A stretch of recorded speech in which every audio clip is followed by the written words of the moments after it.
And welcome to Tell Me Your Story, New Paradigms for a New World. I'm Richard Dugan, your host, and I thank you so much for joining us here on the program today. Today's going to be a very special program. I think you're going to enjoy it as we get set to basically talk with the author of Living in Color. It is a love story in sickness and in health. For better or for worse, for richer or for poorer, I don't know if those are categories. We'll find out. Mike Murphy is my guest, and we are going to be talking about this and a lot of other stuff. Mike, thank you so much for joining us on the program today. Thank you for having me, Richard. Glad to be here. This is, I think, going to be a lot of fun because we're all dealing with this. Now, it sounds predominantly like this book is geared towards, married couples or people thinking about getting married or maybe going into a relationship, just, hanging together. Maybe it's best friends. I can tell you this, my best friend, who I am proud to say I have known for 50 of my 61 years on this planet, we never uttered these words, but we went through grade school, high school, and college together. We took a road trip together, one of the greatest tests of a relationship, and we managed to survive to this day because that road trip, it nearly severed our relationship as friends, best friends, when money came into the picture. And I just said, okay, if you're willing to do this, so am I. I'm willing to call it 0 on both of our tallies because I don't want to lose the friendship. And he said, okay. And we've been for good friends ever since. So are we speaking specifically here about intimate, married with rings and the whole ceremony thing, relationships? Yeah, so the book focuses on the 6-month period of time and involving my wife at the time. But we met in 2000, and she walked into my Chevrolet dealership to sell me some advertising for Telemundo, Hispanic advertising. And the moment our eyes met, there was an instant connection. But I was married, she was married, so nothing happened. And it was almost, Plato talked about twin flames that were one soul cut in half, and we spend many times looking for the other. And that's what we came to believe that was our relationship. So we worked together for 7 months, and she was falling in love with me. I didn't realize it. I was falling in love with her. She didn't realize it. One day we compared notes and started a relationship. And so it was very difficult for us to get together. And it took a lot of work and a lot of drama, but we eventually did. And then 9 months after that, I found a stage 3 tumor in her breast. And so she was at that time only 29 years old. And wow. So we pick up the story in the book. The opening scene is November 29th, 2010, about 9 years after we had met. And the doctors tell her, Margot, unfortunately, the cancer spread to the lining of your brain and to your cerebral spinal fluid. If you do nothing, you have 6 weeks to live. And if you treat it, you have 6 months to live. And so that's the story, but with flashbacks into our love story and all the other drama that we went through. So it's such a powerful book. And even though you know the ending, it's a page turner. You can't put it down because she was so evolved, spiritually evolved. And it's written in such a way that you just want to keep reading it. I find the universe's synchronicity to be so incredible.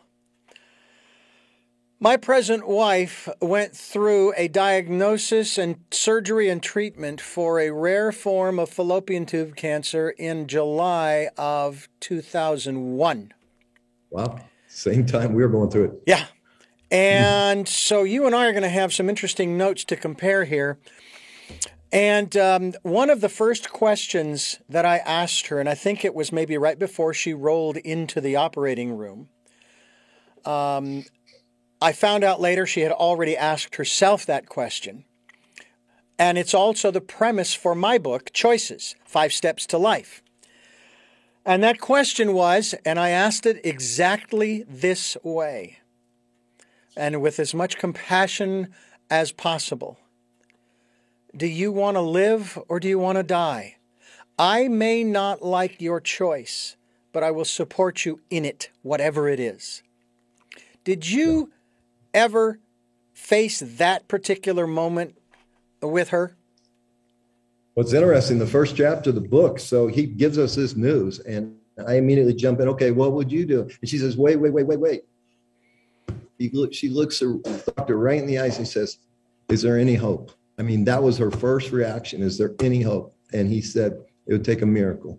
So what she did, we never talked about 6 weeks or 6 months. We chose the treatment. I'm glad she did, because I'm grateful for every extra single second she was here, right? Mm-hmm. But what happened was, while she was fighting for her life and praying for a miracle, she was simultaneously preparing to take that last breath. And so the reason I wanted to write the book is because I was blessed to be a witness to this woman who's 15 years younger than me, so much further evolved, literally transcended suffering, transcended death right before my very eyes. And the book has been finished since 2016, and it didn't get published for a number of reasons. One, I don't think I was emotionally ready. But two, I think the world, you mentioned synchronicity and serendipity. So I think the world needs this book right now, because here's a young woman that every day was staring fear. Like the world is looking at fear every day with whatever's going on. And I have no idea what's going on, but it's crazy. It's nothing I've experienced before. But every day she had to choose between fear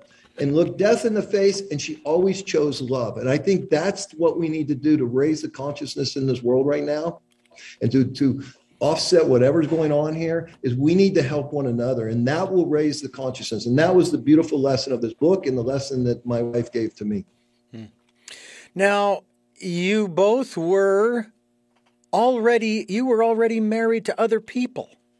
Yeah. So, it's so funny. I mean, and we just got a great review for the book today, and the real reviewer said, I didn't like the way they started out, but I fell in love with them because the book is so real, and it's messy. I mean, life is messy, right? Mm-hmm. You don't have to tell you that. But here was the deal: is that just phenomenal woman and phenomenal strength. So I'm blessed. Yeah. Folks, if you're interested, and I hope you are, we are going to be linked to Michael Murphy's website, michaelmurphyunfiltered.com. Michael, I like that. Michael Murphy Unfiltered, uncut, uncensored. That's right. We're gonna unplugged.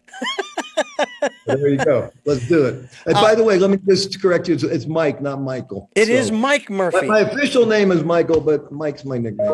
And now I'm looking at the URL, and it is Mike, M-I-K-E.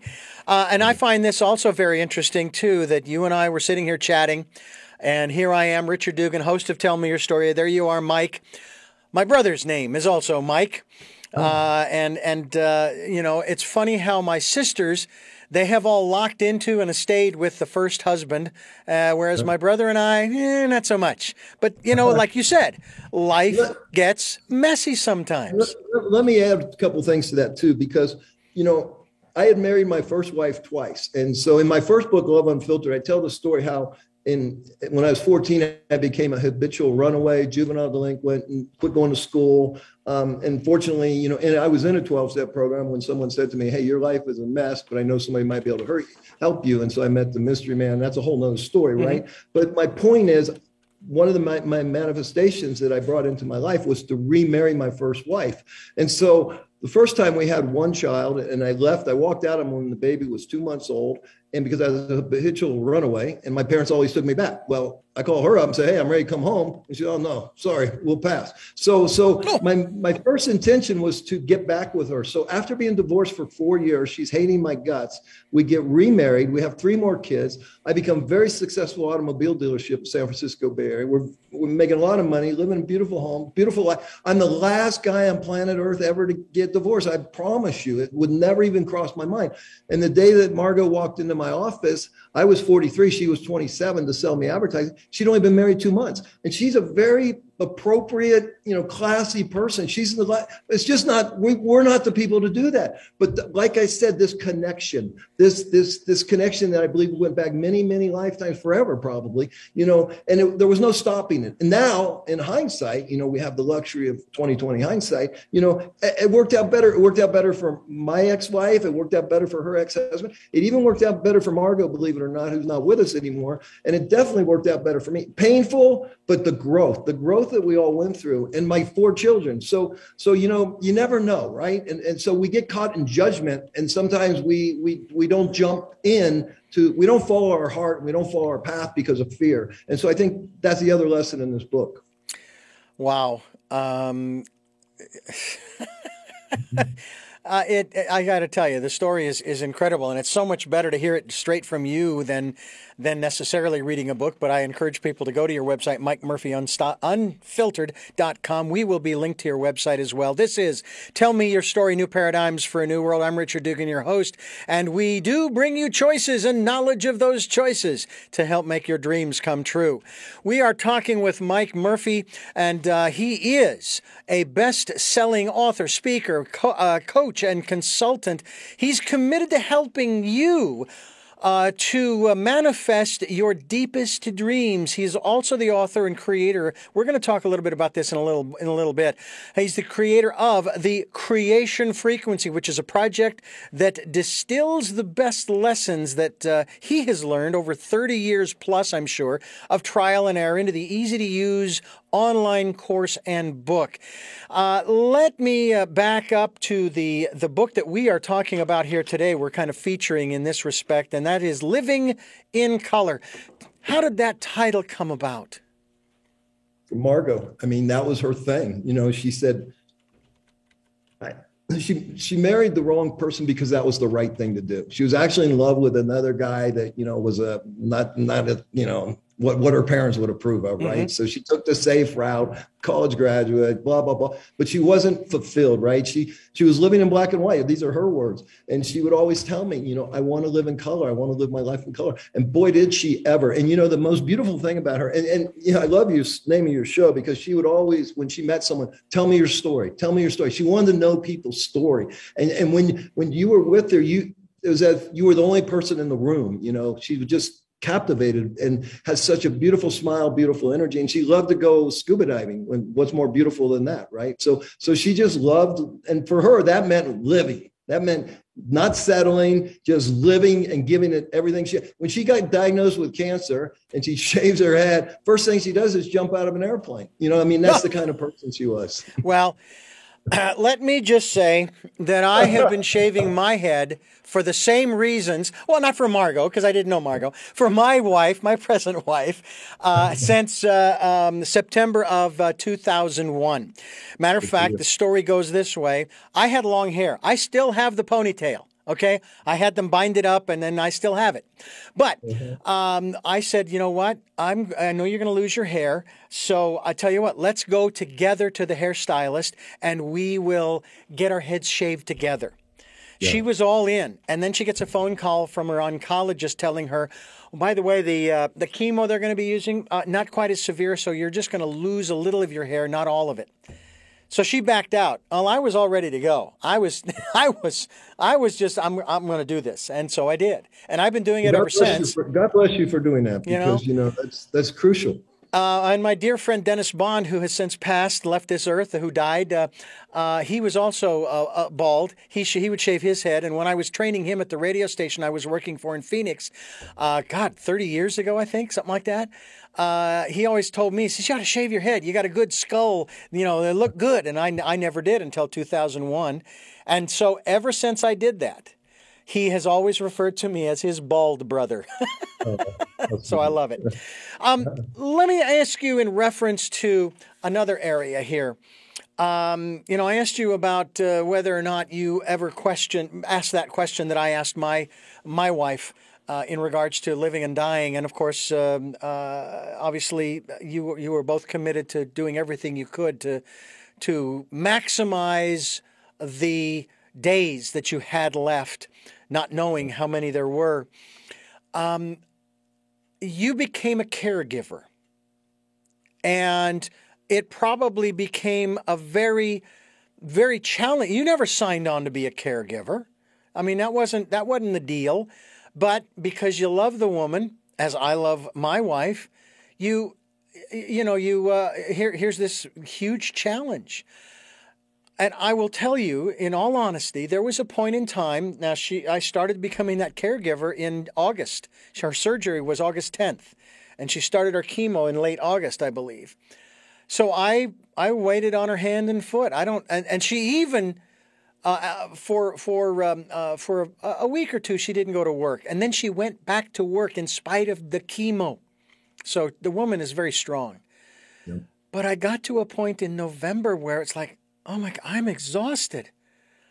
I need a break. And a buddy of mine who lives in San Diego invited me for the weekend.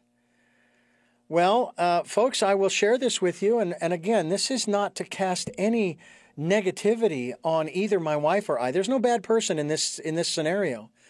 She says, if I let you go, I will resent you the rest of my life. And if I don't let you go, you'll resent me the rest of your life. Well, I went, and I was willing to deal with the repercussions afterward because I had spoken with the East Valley Cancer Center. I was public affairs director for a radio station at that time, and the woman there said, you need to take time for you. How are you going to help her if you get sick, if you get worn out? What about you and your role as caregiver? Well, at this point in the game, it was pretty easy for me, but I would take breaks, just like you mentioned, and my wife supported that, so there wasn't a problem. My big decision came early on in our relationship when we were just boyfriend, girlfriend. And I'd left my wife, my $4 million house, my 4 kids, and I'm looking at divorce, a very expensive, messy divorce. And here's a young woman, stage 3 breast cancer. And my personal doctor said, Mike, this will eventually kill her, And that was my big decision. That was my come to Jesus, because it wasn't between 2 women. It was between a woman I married twice, 4 children, a lifestyle. I coached Little League. I taught Bible study. I was very successful in the community. And so that I'm going to lose all that for sure, right? You leave your wife or a younger woman. You're ruined. But so that was my decision. And I'll always remember making them, standing there right in my backyard where my family lived, looking over the valley and going, if I come home and I leave her and she dies, can I live with myself? And the answer was no, I couldn't, and so that's when I made the decision. So when I made that big decision, being there as her caretaker, and believe me, if you read the book, you'll be blown away what this poor woman went through for those 6 months and even leading up to that. Right. But we worked that out, and she would go play golf, so that wasn't a big issue. But I will say this for everybody that is a caretaker, because after Margot died, I started a nonprofit foundation, and I've worked with hundreds of women below the poverty line while they battle cancer. And the first thing I always ask them, who is supporting you emotionally? Because most women aren't getting any. Okay. Most men don't want to deal with this. Right. So I think if you're in that role as a caretaker, support, just be there, be present, listen, be kind, open your heart. But if you got to go do stuff, if you need a break, you need a break, right? It's tough work, but, and I was also lucky her parents were with us the whole 6 months and her dog. So, we had a lot of support. So I was blessed. Well, I will say that my parents would swing by every so often throughout the days and the weeks that she was dealing with the chemo and all of that. We had 2 neighbors across the street that would come in and check on her regularly each day, because I still went to work, that kind of thing. Yeah. And these processes are not easy. And what's interesting is, like I said, the universe of synchronicity, and this just hit me. I met my second wife after 15 years with my first wife. No children. And we went through a messy, I'll say 7-month divorce, 8-month divorce process. That finally settled the way that I wanted it to from the very beginning, but now it's $3,000 later. Exactly. And so I got off cheap, actually. People say, oh, you got off cheap, man, because they can get real expensive. But then I met my present wife, and, we're rolling along, doing great since 1998. And then whammo, 2001, just as you experienced. And it's really something. Now, another issue that I want to talk about as we continue here is I want to talk about the relationship you have with your with your former, I'll call her former wife. It's hard for me to say ex, because In my case, I spent 15 years with this woman. You created 4 children with the woman you were with and married twice. My gosh. But we're going to do that in a minute. But first, I want to remind our listeners, this is Tell Me Your Story, New Paradigms for a New World. We're talking with Mike Murphy, the author of Living in Color. It's a love story in sickness and in health. And we are giving you new paradigms for a new world. We are also looking for those new ways of living here on Tell Me Your Story. And through this process of talking with Mike Murphy, our guest here on the program, who's written a book called Living in Color, we certainly hope that you will glean some wonderful experiences and lessons that he learned and has learned over 30 years in his life, and now shares that through the work that he does and the various foundations that he has, including Love from Margot, Mountains of Hope, and Yoga Medellin. Medellin.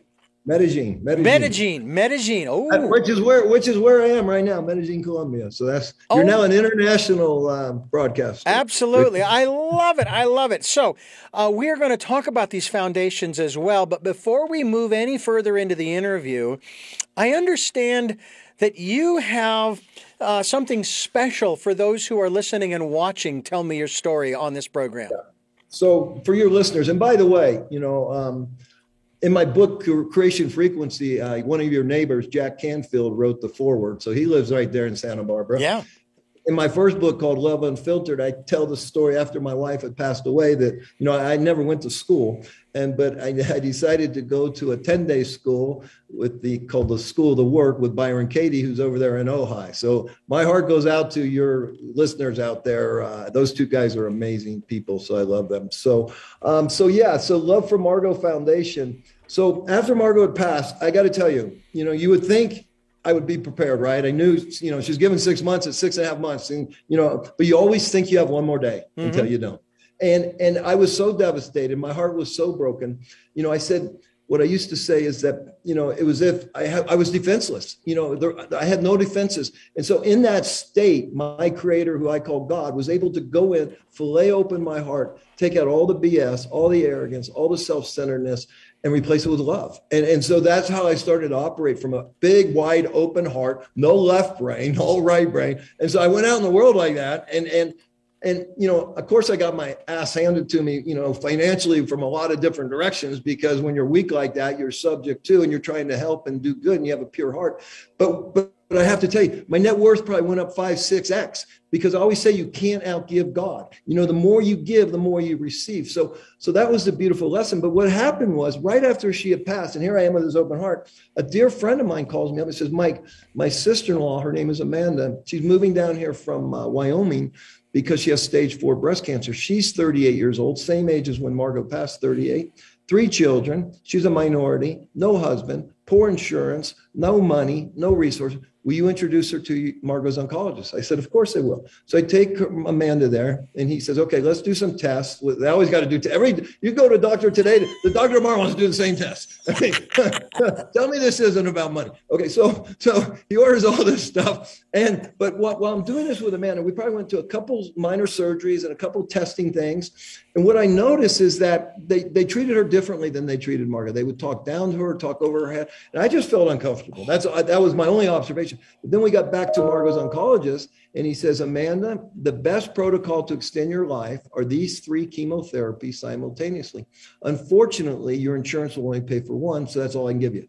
I have to tell you, Richard, I've never experienced anything like in my life, and I was just flabbergasted. I said, hey, here's my credit card, and just give her whatever she needs. And unbeknownst to me, that was the seed of what then became the Love for Margot Foundation. And so then I've literally sat for 4 or 5 years with close to 200 women below the poverty line, almost all of them minorities, and with this terrible illness, right? And so I really got to know them and got their heart. But here was the problem. I'm spending all this money, tons of money, and they're getting sicker and sicker and dying. I'm going, okay, so this woman came into my life for 4 months. I helped her out financially, maybe paid some rent, this, that, maybe 4 or 5 grand, right? We have to cap it somewhere, right? And it was never enough, believe me. Okay. And then they get sicker and sicker and die. I go, okay, this is, and not many people want to sustain giving money to poor minority women that are dying of cancer. Okay. So it was a really bad concept. But I learned so much. So then I go, okay, I'm going to try to help. So I buy water purifiers. I buy juicing machines. I buy raw vegetables. And so, but now they think I'm their doctor. I go, oh, I'm a car salesman. This is not going to work either. Mm-hmm. So after a year of that, I said, okay, enough. And so then I came to Colombia in 2015. I said, okay, I'm going to buy what they call fincas here. We call farms, they're really more like a hacienda.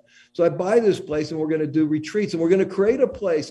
And I call it conscious capitalism because that's sustainable. So we will charge people to come to a retreat. And then we take some of that money and we give scholarships to women through the Love for Margot Foundation, recently diagnosed women with no money that want to either go natural or they have their immune system hasn't been too terribly ruined yet by the treatment there. And they can come here. And more importantly, we're going to reprogram everything. We're going to get the toxicity out of the body while we're giving them IVs of what they really need. We're going to reprogram this, any limiting beliefs, any BS in here. We're going to create new neural pathways and give them hope and teach them how to manifest with I use in my book, The Creation Frequency. And then more importantly, we're going to get them to move in here and anything that needs to be healed in here. You know, Louise Hay is a great author and she says almost every illness is related to some emotional wound. And I really believe that's true, especially when it comes to sexual organs, right? So we're going to get in here. And that's what I love the work of Byron Katie right over there in Ojai. She is brilliant at getting in here and cleaning this up, right? So it's a 22-day transformational health retreat. And we're going to show these women, plus and by the way, we're at 7,000 feet in the Andes Mountains at the equator. Every day is beautiful and perfect. It's 365 days a year. The air is so fresh and clean.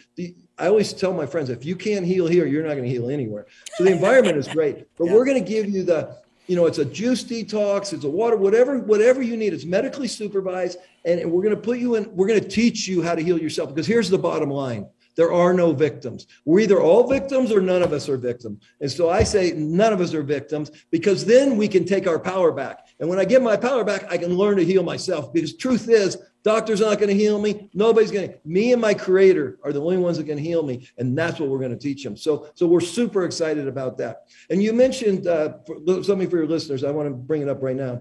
So I wrote this book called The Creation Frequency. It came out in 2018. But it's a story of me in a 12-step program at age 25, 1982. And my friend says, man, you're a total loser, but I know somebody might be able to help you. So he introduces me to this man, Doug Fitzgerald. And he goes, Mike, you come here 1 hour a week for 7 weeks. I promise you'll get everything you want in your life. So he taught me the secret, but the secret keeps out the biggest secret because week 7, so he teaches me to write an intention as if it already exists, because there's no difference between imagination and reality. Whatever I can feel and see here will come into my physical reality. Steve Jobs, he had this desire. He used this to create the plan, and now it's in my hand. And everybody's doing the law of attraction. They just don't know it. So I teach people, let's do it with intention, right? So what he said to me, he said, Mike, I break your life into 6 areas. You got family, contribution, career, work, money, all that stuff, right? And so every week we're going to write an intention as if it already exists. So he says, what's the most important thing in your life? Well, I'm dying every day. I'm miserable. I can't stay sober. I can't stay off drugs. I want my wife back. I want my daughter, I left at 2 months, is now 2 years.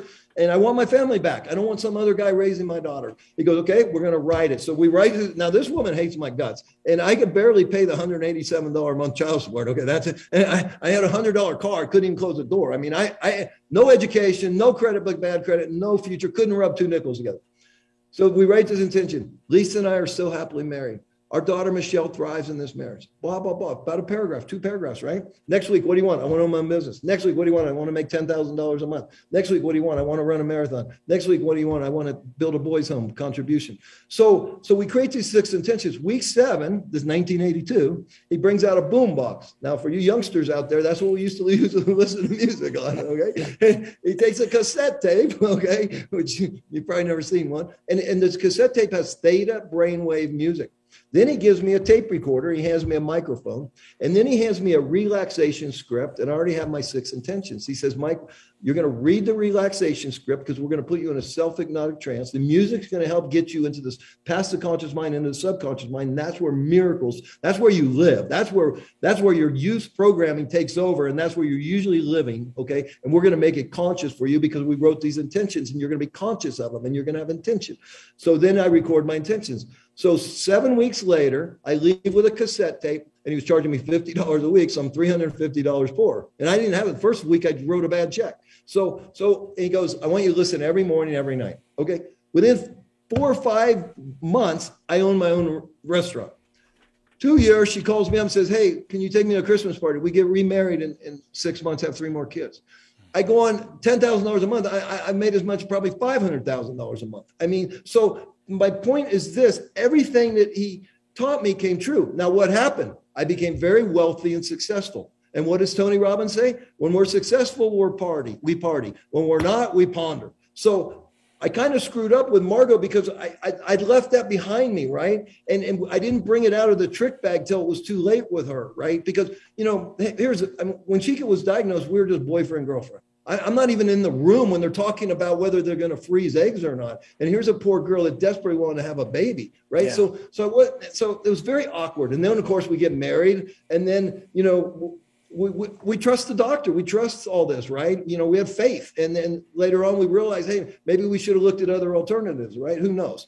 But my point is this, that we can manifest what we truly desire, and we're doing it every day anyways. So the creation frequency is all about doing it with intention. So I want to give that course. We sell the course for $197.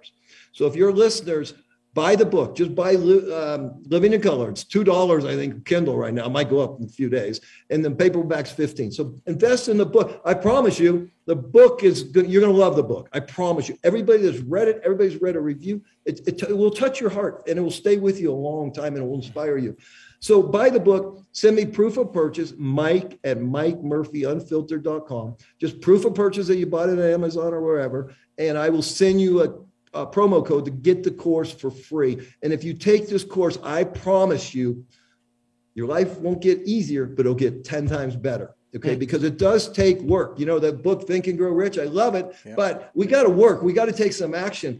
And the other thing, Descartes said, I think, therefore I am. No, I feel, so therefore I am. See, they don't want us to feel. This is our truth meter. This can be brainwashing. I can be BSing you right now and you don't even know it, right? But when you live here, this is your truth, and then you trust your gut. Now you're connected. I love the work of Dr. Joe Dispenza in the world. My book is a little wham, bam, thank you, ma'am book, right? I mean, it's just like the how-do. Right. This guy, he's gone so deep into the science and quantum physics. I mean, I could listen to his stuff all day long. And so this is real, ladies and gentlemen. And I want you to have this gift, because when you make the world a better place, who benefits? We all do. And I do. And so we're all connected. That's the storyline. So. Living in Color is the book that you'll want to pick up, and then send proof of purchase to Mike at MikeMurphyUnfiltered.com as we continue talking about the work that he's doing. And we're going to do that here on Tell Me Your Story. I'm your host, Richard Dugan, and I thank you for staying with us here on the program as we continue our conversation with author, coach, speaker, Mike Murphy. I want to ask you about... I want to ask you about, of course, your relationship with your former wife and family, but I'm more interested at this moment in your personal philosophy. Now, you mentioned that you in your previous life with your former wife, you were doing all those other things that guys do, that fathers do, and one in particular was Bible study. I worked for 15 years for a Christian radio station. I was born and raised a Catholic. I will be honest with you, I don't know all the ins and outs, but I'm pretty familiar with a lot of the ins and outs of this stuff. I'm curious as to how your philosophy has changed, not just since, well, yes, since, but during that process, because I would venture that you must have, in spite of your feelings, and by the way, there's a wonderful movie called The Butcher's Wife that uses the phrase split apart, as you sort of described earlier in the program. And even my wife and I, we kind of look at it that way. Not soulmates, but split apart. Yeah. So more power. Talk to us about the struggles that you had internally with your own beliefs and the philosophy that you were raised and were teaching other people there in the church that you were attending and teaching Bible study. So first of all, great question. And I will share with you, I was interviewed by Larry King, who I believe is the greatest interviewer of all time. And you have that same skill set because you're listening and then you're formulating your questions. So, and we have a similar background. I grew up Catholic. Okay. Now, I didn't really buy that. In the fifth grade, when it says, Lord have mercy, I'm saying, Lord have Murphy. Okay. I mean, my first girl I ever kissed was in the confessional in the fifth grade. Okay. So, you were breaking all the rules, buddy. You were breaking all the rules. Up until third grade, I did believe a lot of that. And then I fell in love with my fourth grade nun teacher. So anyways, but anyway, and then I became a really bad person. Juvenile delinquent, runaway, in jail. It was me, right? And then I ended up, and I found some girl dumb enough to marry me and got pregnant. And then I just ran away. So I went from that Catholic thing to the 12-step thing. And let me say something about that approach to life. Those 12 steps are designed to give you a life of freedom and peace and joy and love. And that's not easy work either, but I love those 12 steps. Okay. Going to the meetings and all that gets a little old and we can do a better thing of that. But those 12 steps, I don't care if you have any, we all have some sort of bad habit, but no matter what's going on, those 12 steps are blessed. So I went into that, right? Well, in that, then I became a born-again Christian, which is nothing like being a Catholic. My grandfather was the most saintly man I ever known, Catholic, and we used to get in terrible fights because I'm saying, you got to confess Christ or you're going to die, Another, bad story, right? Any of these religions where our way is the only way, I'm sorry, I can't go there anymore. So anyways, so I played that game for a while, and then I started having these kids. Now, how do you want to raise your children, right? So I raised them in a Christian environment. I would do it differently today, but that's what I did, right? And so then I go from the born-again Christian to, I come to a philosophy. And so, and by the way, when Margot was diagnosed, she's the Latina and Catholic, raised Catholic. We would go to Catholic Church. There's comfort in this stuff. I'm not knocking any of this stuff. And the truth is, none of us really know, okay? We can have a million philosophies, so we never really know. But so my belief system, let's fast forward to today. Here's what I believe. That I love the work of Tesla. It's all energy, vibration, and frequency. See, right now, you and me, we're operating the frequency of light. And in this dimension, whatever you want to call it, is duality. You can't have good without evil here. Okay. The problem with the world today is there's too much evil, not enough good. So we need to push back the evil and bring balance. You're always going to have good and evil here. You're always going to have hot and cold, black and white, rich and poor. That's the way this thing is structured. Okay. So not much we can do. What we can do is live this life the best way, play this game and elevate ourselves and go to a higher frequency where the next frequency, I believe, we're not in an animal body. We're in an animal body. We urinate, defecate, fornicate. But we're a soul, we're spirit, and we can create. We're the only animal that can create. The problem is we can create evil just as much as we can create good. So I think when you understand that, the duality, and for me, it's about love. And this is the beauty of Margot. It's about love. And I think today, especially because the world is hurting right now, I can't even tell you the suffering. And so I think we need to take the word love and make it a verb, an action. Okay. It's none of this. Oh, I love, and I got into the new age stuff too. And we're just going to sit here and take some plant medicine and love it. No, man, there's 7.5 billion people and so many are suffering. But if half of us would lift up someone less fortunate, and I don't care if you don't have $1 in your pocket, there's someone less fortunate.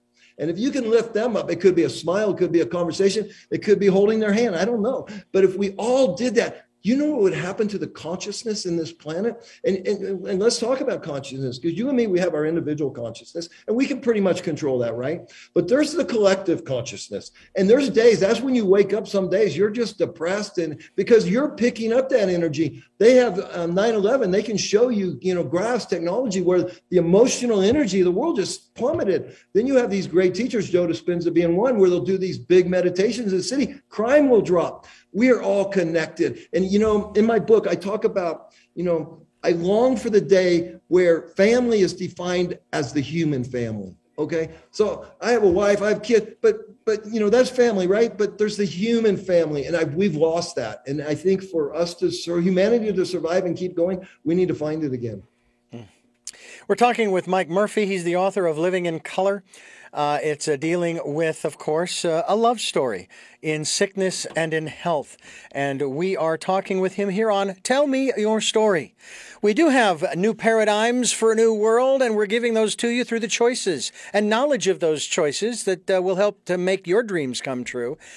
And I have to tell you, Mike, that one of the most fascinating things for me about all of what you've said in the last little bit there is having to do with our emotions. I have faced some very challenging times in what I will refer to as the third quarter of 2021. Maybe on the face of it, I was outscored, 50-0 or something like that. But I somehow, it came from somewhere, maintained this sense of optimism in spite of everything. And I will tell you that one of the things that I was taught, and I'll have you talk a little bit about this in light of what you just shared. Someone said to me, in regards to all of these challenges that I was dealing with, they said, and I quote, "Just become the observer." Now, that's easier said than done. That's really who you are, by the way. Yeah. You're not your body. You're not your thoughts. You are the observer. Yeah. And that's what it's easier said than done because we're human. Yeah. This body and these emotions. See, when we have a bad thought, it releases bad chemicals, and now our body feels bad. And that's what the beautiful thing about Mountains of Hope is. We're going to teach people this and teach them how to reprogram this thing so that you don't have those bad feelings, and you don't have these bad thoughts. You take control of that, because the truth is, who are you really? This is what Byron Katie, who are you without your story? When did you become Richard? When did I become Mike? And when did that story start? And what does it mean? And not much. Yeah. Yeah. Well, and it's been interesting because I had the same optimism in mid-March of 2020 when the World Health Organization declared a global pandemic, and the United States, along with other countries, decided we're shutting things down. Now, two reasons why I had optimism. You know, and I both know, living here in this country, that over the years, and I'm 61, every time the influenza season kicked in, they would tell you, you ought to stay home. If you don't feel well, don't spread it around. Of course, most people, they didn't do that. They went to work, they went to school, spread it around, and it lasted for weeks. And the level of productivity, and what really kind of disgusts me about our economic system is the fact that it's more important than our personal and global and group health. Be that as it may, whereas when the pandemic was declared, they said, we're shutting things down. And I jumped for joy going, thank God you finally got Einstein's message about insanity. We're doing something different. Now, we don't know how, because we're not completely through it yet, but we don't know how we're going to come out the other side, but we do know it's going to be different. Whether we like it or not, well, that's a whole nother issue. We just know that it's going to be different. And I was thrilled. But there was another second part of that optimism. And that was, even though I didn't know, taking Larry King, as you mentioned earlier, his position of agnosticism, that's more towards spirituality than it is anything else. But again, agnosticism towards the future, period. I was optimistic about the opportunities we didn't even know existed yet because we decided to do something different. And there are people who have actually thrived during this period. Now, that may sound pretty bad to some people, but it's like, well, wait a minute. Does everybody they declare a pandemic and we all 7.5 billion have to suffer? No, because some of us have to be there to be caretakers or caregivers, if you will, for the others, whether they come down with the virus or they're affected by it because of others in their families, in their workplace, in their immediate relationships that are affected by it. So we need to be there for them. We need to support them. We need to say, hey, I know it looks bad, okay? But looks can be deceiving. Now, I realize that the reality is that over 700,000 people in the United States alone are no longer with us. They have died. 700,000 human beings.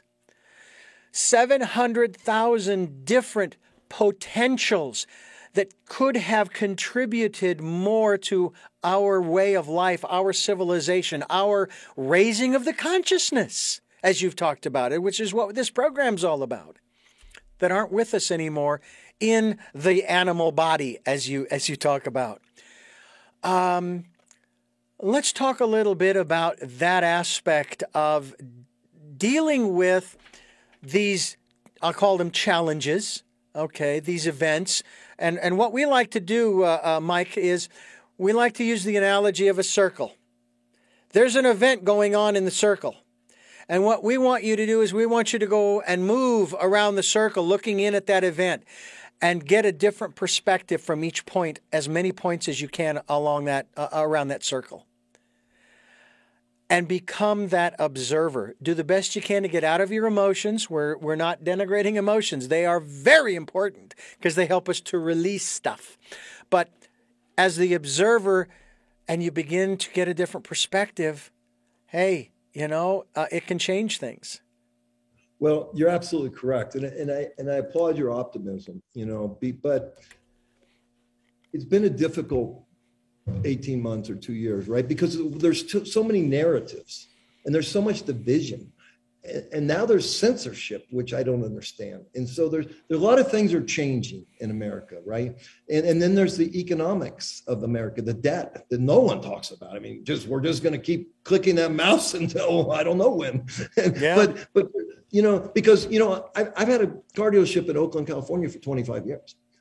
The last 5-6 years, I've never seen homelessness like this. Okay, now when you drive up the Freeway 80 past Berkeley, I mean, it's like Afghanistan, it's like Iraq. I mean, it's just encampments of homeless. So this breaks my heart, right? Yeah. And then you go, okay, so what is going on? Because there's 20,000 people in downtown Los Angeles sleeping shoulder to shoulder, no social distancing, no mask, no hand sanitizer. Why aren't they all dead? So I get confused, and honestly, I'm at the point now is my message now is more spiritual. I don't know what's going on in the world. And I don't know what the rulers, the powers to be, right? So my message is, hey, let's just love one another and let's try to help one another and from the grassroots. Because, man, if you look at the world, I mean, I used to get into this stuff, right? I had a podcast like you. I mean, it was insane, right? And it was affecting me, my health, my attitude, my optimism. So I had to check out. And so now I'm taking a more spiritual approach because that we are eternal, timeless consciousness. This little body thing here, okay, Margot died at 38. I'm 64. Let's say I live 5 more years. What's the difference? It's a blink of an eye in the big scope of things, right? This physical incarnation. So I'm looking at things more spiritual. But I will say this, and you touched on it. And one of my favorite movies of all time is the movie Silver Lining. Because in everything, there is always a silver lining, and we just have to stay conscious and look for it and realize that, there's certain things we can't control. They're beyond our control. So what do? We have to accept them and then find the silver lining, find something to learn and grow by and stay optimistic and create a better life. And that's all we can do. Yeah. We're talking with Mike Murphy, author of Living in Color. It's funny, when I first read the title, I'm going, oh, this is a book about that TV show, In Living Color.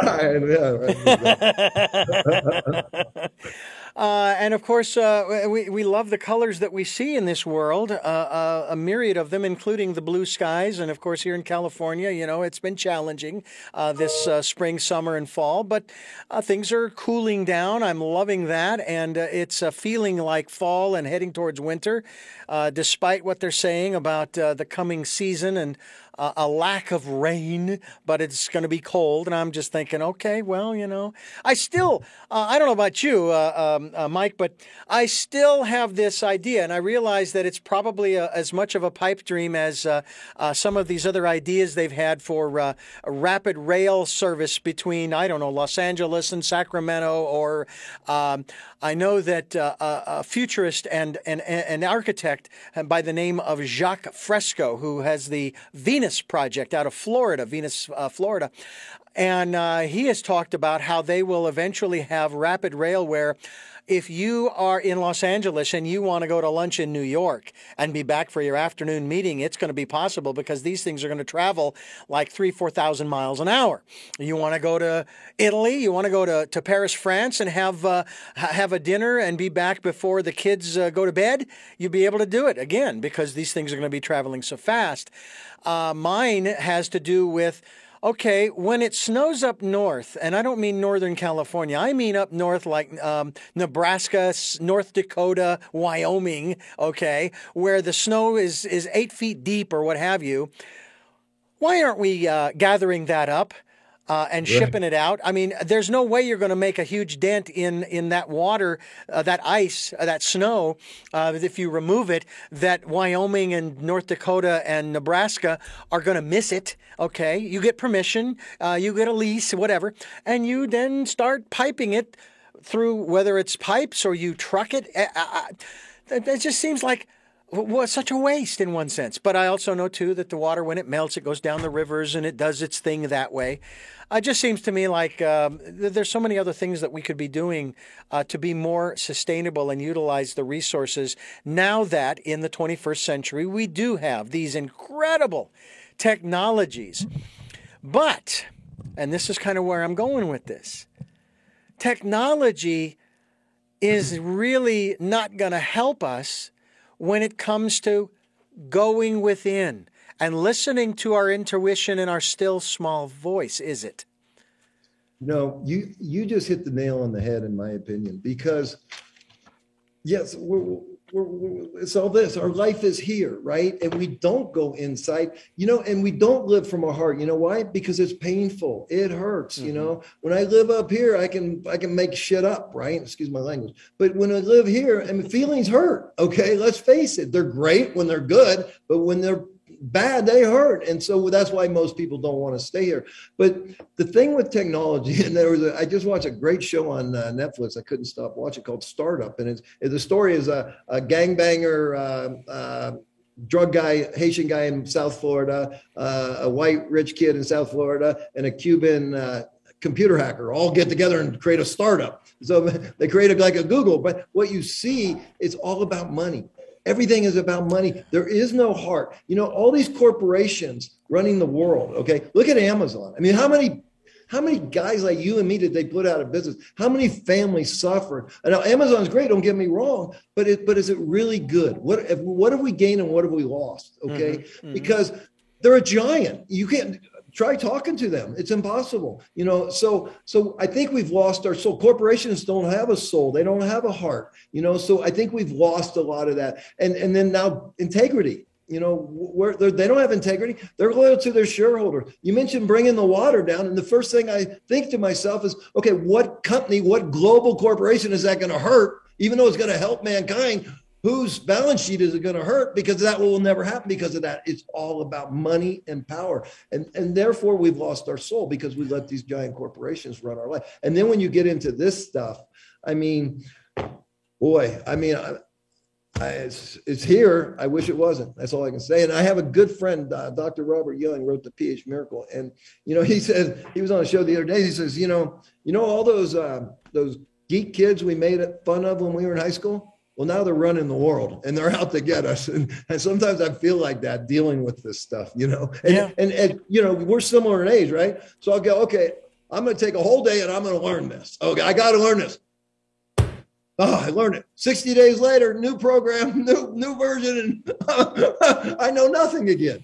And that's frustrating. You bring up a memory of mine. When I first got into computers, my biggest fear was there was this little red button somewhere on the keyboard, and I was going to find it, and I was going to press it by accident. It would blow up the computer.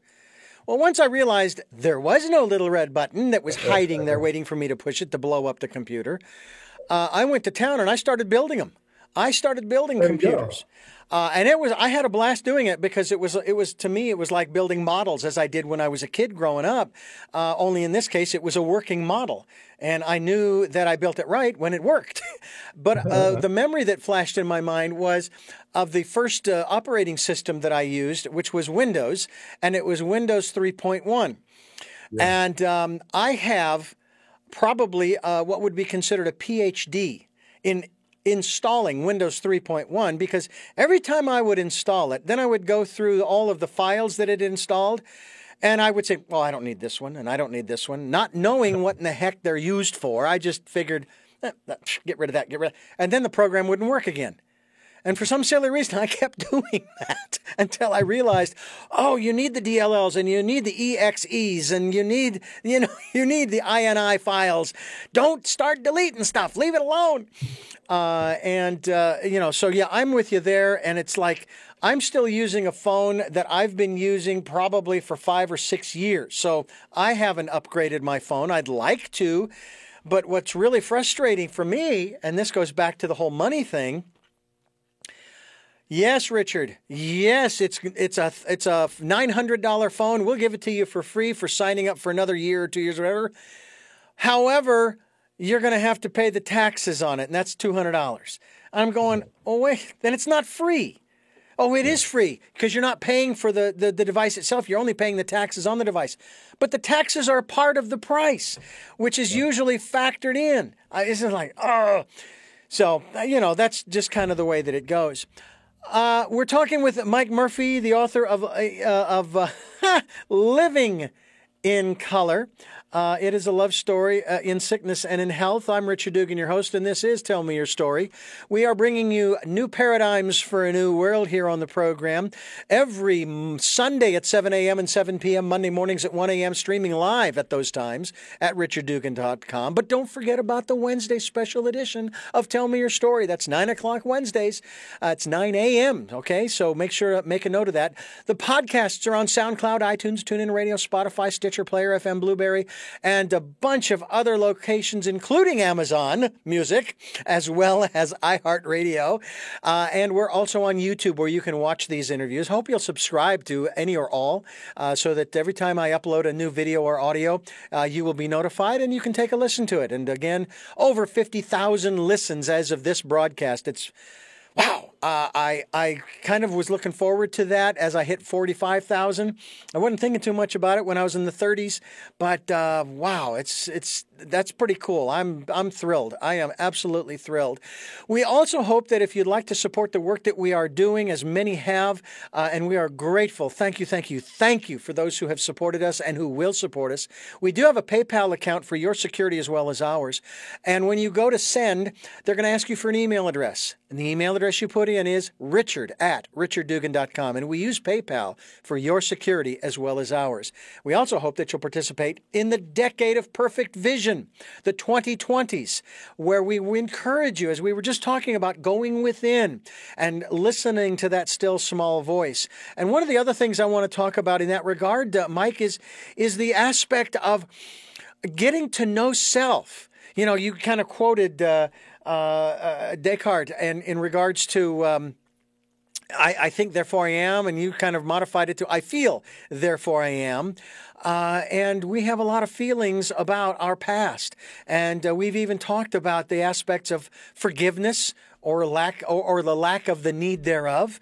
And yet we do have a light and a shadow side, you know. And it, quite honestly, is a matter of perspective, because someone could, for example, take a look, do a review of our lives, and you got one side that's the light and the other side is the shadow side, and they'd look at the shadow side and go, no, move that over to the light. That's fine. You were good there. That's no problem. And, oh, that was in the light. No, that should go over to the shadow side. But we, being the critics, the critical mind that we have at times, we really put ourselves through the ringer, and we need to start taking a look at why we are the way we are today, and then start making new choices after we have worked through, shall we say, the traumas of the past and released through the emotions, as I mentioned earlier, that's what they're there for, to allow us to sort of let go of some of this stuff. Talk to us about your experiences and the way that you work with the intuition and teach others through the creation frequency. Well, you just said a bunch there. So I want to write a new book about using the creation frequency to overcome addictions, right? So I've been giving a lot of thought to this lately. And, you know, the light and the shadow, right? So it's what I talked about earlier, is duality. I mean, that's just the way it is. So I have a goodness in me, and then I have the darkness in me. And it's all right here. And there's that one quote, I always screw it up, but, you know, which animal you feed, you know, determines what you do. You know, right. You know the quote. But my point is this, that it's okay. It's the way it's supposed to be. So when I look at these things in me that don't serve my highest self, okay, then I have to get comfortable with them, okay, and then accept them, and then say, okay, do I want to put this over here and let it just be there, and or do I deal with it, or do I want to try to limit it? We just have to get comfortable. It's all about consciousness and awareness. And honesty and transparency, and looking at our life and saying, okay, hey, I got this good side, but I can't have the good without the bad. So now how do I live my life? What choices do I make? And I believe it's all about guarding our mind, our thoughts, what we allow to stay there. Because where do thoughts come from, right? And so, but what do we allow to stay there, and what do we allow to entertain us there? And then more importantly, you know, you talk about feelings. But see, I believe the feelings, and this is why I believe, especially for guys, we're taught not to feel, okay? Right. Because that's our truth meter. You know, I like to go to Hawaii a lot, right? So how do the whales know to come from, you know, Alaska down to Hawaii, give birth and go back? I'm in South America right now. How do the birds know to fly south? What happened to our gift? What happened to our intuition? Are we the least evolved or the most evolved, right? Because we've lost that. Now, there's a lot of theories. We have this pineal gland, blah, blah, blah. But I really feel that if the hardest, longest journey that we must take, every single one of us, is 18 inches long. It's from the mind to the heart. Okay, we are programmed to live here. Why? Because you can instill fear here. This is fear. Here is love. Here is my truth, right? And so I really believe that is the answer to all this. And you know, you're going to have a shadow side. That's just the way this system works here. But acknowledge it. Don't run from it. Embrace it and learn to deal with it, and figure out what you want to do. Hey, there's some things that I know that aren't going to serve my high self. I said, well, I'm going to do it anyways because I want to do it right now. And I'm not going to beat myself up over it, okay? But I'm not going to let it get out of control either. You know, that's the thing. We have to keep things in balance. Yeah. Balance is the key right there. And one of the other aspects, too, is in terms of this is, you know, a lot of people will, they will struggle, especially when it comes to male and female. And we're not just talking about male and female energy here. We're talking about males and females in different positions and taking control and doing this and that and the other. And of course, there's the huge movement that's been going on for, well, I remember the ERA movement back in the 60s and 70s, Equal Rights Amendment. And I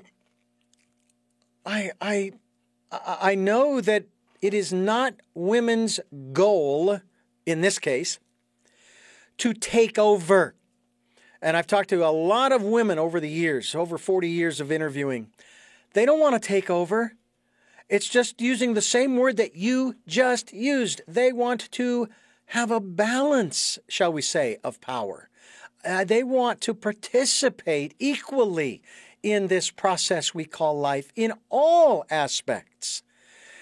And quite honestly, I grew up in a family with 5 females and 3 males.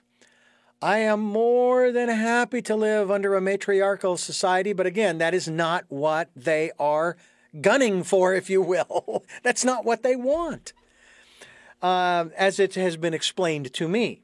Now, if there's somebody out there that actually does want to usurp men's power, and I would have to say that if that were the case, they have justification. But then, of course, that also brings a little bit of karma, you know, the old what comes around goes around, or for every action, there's an equal and opposite reaction. Well, I mean, that's just kind of the way the universe works. So we need to do that balancing, not only externally, but first we have to do it internally, not only between our light and our shadow side, Mike, but also between our male and our female, as they talk about the yin and the yang. This subject we could talk forever. Sure. There's really, I really want to create a video series where because I don't think parents do. I know in my case they didn't. As a child and as a parent, I did a bad job of teaching my children about sex, about relationships with the opposite sex, and how to honor those things, and how important they are, and how random sex is going to have a huge impact down the road. And no one teaches this stuff, and for whatever reason, right? And so I really want that. My heart goes out to that, because I think that's a big problem in the world today, is how we treat one another of the opposite sex. We don't understand one another, and we're never taught. So if you're never taught, you can't be wrong, right? You can just be messed up. And Richard, I don't know how much time we have, but can I talk about Mountains of Hope for 1 second here? That was actually the next step in the process, please. I'm reading your mind. So first of all, you go to the website, mountainsofhope.com, see how beautiful. This is 20 acres. We have 12 bedrooms. We're building a clinic. We're building a gym. We're building a pool. We're building jacuzzi, a cold water plunge, pickleball courts. We're building something special. But the most important thing we're building is a 22-day transformational health retreat. But we can't do that. We're not going to be fully constructed until March. So that won't happen until then. So what we're going to do in December, and all the dates are on mountainsofhope.com, but we're going to do a 8-day juice detox liver flush, okay? And normally this would be, $2,500, $3,000. We're going to sell it for around $1,000, okay? And by the way, Medellin, Colombia is a 3-hour flight from Miami, and our place is a 10-minute drive from the airport. And we will pick you up. You have nothing to worry about. It's safe, and we speak English, and you got nothing to worry about. So I'm going to encourage people to come to that, okay? The dates are there. We have one in December, one in January, one in February. These are only 1 week long, special value. These will be life transforming for your health and your longevity and your energy, because what's more important than your energy, okay? Then in addition to that, if you're an influencer, if you have somebody that, in that kind of business, contact us. Go to the contact button there at mountainsofhope.com. Send us an email, say, hey, I'm an influencer. I do retreats. I do this. We might fly you down here for free. We want you to experience this, because what we're building here, there's nothing like it in the world. And it's going to truly, truly transform lives. And then lastly, if you're below the poverty line, and you've recently been diagnosed with some sort of cancer, female, okay, through the Love for Margot Foundation, we will pay all your expenses to come down here. We will treat you while you're here. We'll look at your situation, and if we have a good doctor, and there's tons of them here, and we will hook you up with that. We will support you. We will love you in your healing journey. So for that, just go to the contact page again and just say, hey, I saw this interview. I saw this guy. I want to learn more, and we will get right back to you, because this is my new work now. The beautiful thing about living, I have a beautiful new wife now that supports me in this work, understands. I mean, this can't be easy for her, right? I'm on here talking, about this woman that I fell in love with and is now dead. But now we have a new life, a new wife, and a new direction. Better than Love for Margot version 1. This is Love for Margot version 2, where we're really going to have an impact, and we're going to grow this thing. We might have 15 people at each retreat in 2022. We might double it in 2023. We might open another center, again in 2024. We have big plans for this, because the world needs this. And the timing is good too, because everybody's thinking about their immune system right now. Everybody's learning about vitamin D. Everybody's learning about how toxic their body is and how we need good vitamins and nutrients. And more importantly, we're going to get into this, and we're going to show you how to access the quantum field of infinite possibilities. And that's what I love about Joe Dispenza. When his workshops, people are getting out of wheelchairs. People are having instant healings from cancer. So we are more powerful than we could ever dream of. And that's what Mountains of Hope is all about. So I hope you guys will go check that out. Absolutely. And of course, as I've said, we will be linked to your website as well, so that people can check out the books that you have. In addition to Living in Color, there is also The Creation Frequency. And then, of course, you also have, excuse me, I mean, there are a myriad of different resources for you to check out. Let me tell you, it just is never ending in that respect. You have the Creation Frequency, you have Love Unfiltered, and then of course the Living in Color that we've been talking about here on the program today. This has been a fascinating, in my opinion, conversation in terms of all of the work that you are currently doing. And we're so grateful that you have shared this time with us here on Tell Me Your Story. I'm Richard Dugan, your host, and Mike Murphy has been our guest here on the program. And Mike, I greatly appreciate your openness to all of this, especially, and it's hard sometimes to talk about, especially our past and some of the things that we've done that, in a way we wish we hadn't, but, you take a look at where you are now and going, well, I'm doing good now, Yes, I may have precipitated some hurt on people. And of course, you didn't hurt them. This is one of the other aspects of this that we won't go into right now. But if your wife and children felt hurt by you, they chose to feel hurt. Okay. You did things that you felt at the time you needed to do, living your truth. Just as I, in the third quarter of 2021, did the same thing. And I recognize and acknowledge, I also take responsibility for my actions, but I can't take responsibility for somebody else's emotions. They are making the choice. And it would be, to me, the same thing as the best example I can give is as of this interview, the day before our conversation, I was involved, I put it this way, in an accident with my truck where I hit someone in a crosswalk. The light was green. I had the right of way, except that this person just suddenly appeared in front of my truck and I didn't have time to stop and I hit them. I was only going maybe 2 or 3 miles an hour because I was just starting out from a red light. But still, I'm responsible according to the law. Fortunately, the gentleman was not injured other than maybe a slight scratch on the left knee, on the left side of his left knee, that apparently that's what he was laying on when I got to him, when I got out of the truck. And I stayed there with him until the paramedics and police arrived. And it's like, okay, I was even standing next to the telephone pole, the tears running down my eyes because of what I felt like, oh my God, what have I done? Here's my license. I don't want to do this anymore, kind of thing. And saying, okay, be the observer, be the observer, be the observer. And it was really very difficult to be the observer at that moment because I never wanted to hit another human being with this machine that could do serious damage. And again, I was fortunate that it didn't. But then that was my choice to be in tears.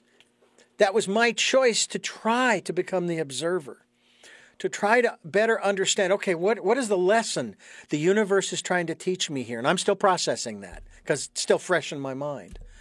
So I think that's one of the things that we get trapped in, isn't it? Is we get trapped in, oh my God, I hurt you. Oh my God, you're crying because I did this. And so it's my fault that you're crying or that you're upset or whatever. And we end up believing things that aren't true, that don't serve us. And it's not even close to the truth. And we put ourselves in all this turmoil. Yeah. So when we learn to be free of that, we're free. Mike Murphy, unfiltered.com is the website. We'll be linked to your website. But I have 3 final questions I want to ask you before we release you from the interview. So I was trying to think of some other cute phrase. Those 3 questions I ask all of my guests. You may have addressed them during the interview, but I like to ask them pointedly. And the first of those 3 is, and I'm going to ask it this way, who is Mike Murphy? I'm just a regular guy, just like everybody listening to this, just like you. I'm a human being that was programmed a certain way based on where I was raised and who raised me and so on and so forth. And then I start to uncover the truth. And so we're all evolving and we're all moving to become the best version of ourselves, hopefully before we take that last breath. What is it that you hope to or want to achieve through the work that you are doing now? I would love to see transparency and truth when it comes to this medical system that we're a part of right now, and that we can have some honest debates about what really serves people. Because in my opinion, right now, it's way too much about money and not about you and me and our health, especially those that don't have resources are totally screwed. And I'd like to see that change. And finally, what is your life's purpose? To do the best I can and to love as many people as I can, genuinely. Well, Mike, I thank you so much for joining us here on the program. It's been a great pleasure to have you back. I want to have you back again to talk more about not only the creation frequency, but also your new book in that regard. So we look forward to that opportunity probably in 2022. I'd love it, Richard. It's been a joy to be with you. You're a great interviewer. Thank you very much, and I thank you for listening to and watching Tell Me Your Story. New paradigms for a new world as we give you choices and knowledge of those choices to help make your dreams come true. And until our next broadcast, podcast, videocast, love to Lal.